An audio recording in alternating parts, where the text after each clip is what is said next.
So in this video, I'm going to go over this Ampeak 2000 watt pure sine wave inverter here. So this has a maximum capacity of a 6,000 watt as far as like a surge protection on it, but it's a continuous of 2,220 watts. You can see it's a ultra steady output. This is 120 volts. There's all of the settings. I've already had this out and used it. Let me just show you what you get in the box. A little set of instructions. You get a remote. So this remote's going to plug in there so you can turn it off and on remotely. So if you got it set maybe somewhere, looks like you get a couple of 4-gauge positive and negative cords. So you get a black and a red. Let me go ahead and set this up. I have a little small like battery over here. Let's set this up and let's see how much it can push out of here. I'll do a reading with my meter and see what we're at, but we'll also run some tools and see how we do on that. That's everything in the box. Okay, so I've got the inverter over here and I've got my battery set up. So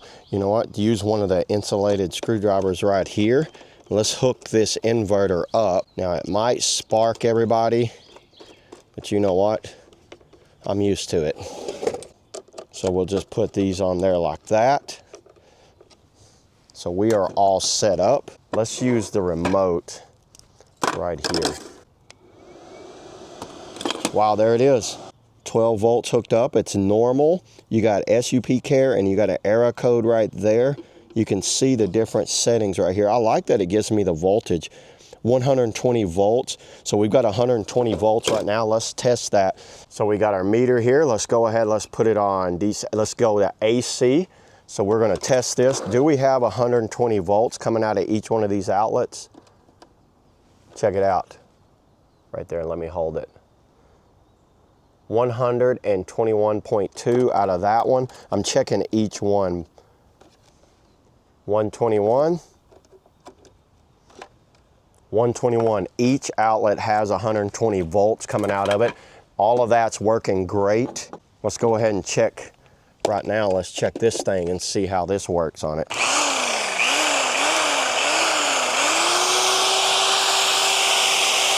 It looks like it's giving me the watts right here on the back. We're at 414 watts. Let's go ahead and let's try to max this inverter out. I'm gonna lock that. What I'll do, I'll lock this one and then we're gonna run this one right here because we have 3 ports on here. So we'll run this one. And I think I can lock this trigger too. No, I can't. I have to hold that trigger. This one looks like it's 312 watts. What's this doing on our battery? 335 according to that, 25 amps. Let me turn this one on.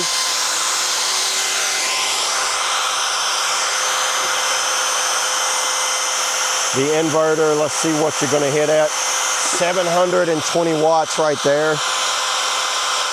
Okay, so now I unplugged the other ones. I went ahead and plugged in just the heat gun. Let's try to run this by itself because this will spike up to around about 2,000 watts. I'm thinking that it might be too much for one outlet. When they say it's 2,000 watts, I think it spreads it over these 3 outlets. So let's turn it on the low setting first. Now it should run this low setting. It's pulling 850 watts on one outlet like it's no problem.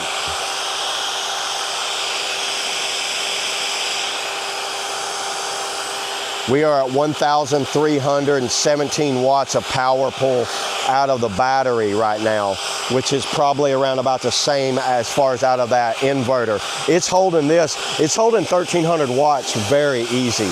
That's impressive.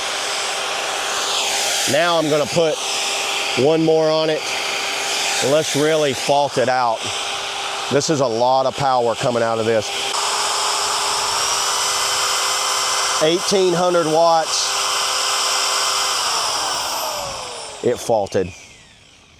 I think that was too much push on it. So around about 2,000 watts, it almost hit it right on the money, everybody. And the battery's working great. I don't see any issues with that battery at all. Okay, there it is, everybody. So I pushed this thing well over 2,000 watts. I don't see any issues with this thing at all. I think this is gonna be a great inverter for anyone that's just looking to have a kind of an affordable inverter to around, I would say about 1,500 to 2,000 watts of power continuously. You can have spikes here and there, but if you're wanting to find a small little inverter to put in a shed or like a RV, or just have some sort of off-grid setup in your house, might not be a lot to run that, but I don't see any problems with running like refrigerators and basic tools like this. You're not going to be running heaters and hot air guns and things like that. That will fault it out. So yeah, there it is, everybody. That's all I got on the 2,000 watt Ampeak pure sine wave inverter. See you on the next video.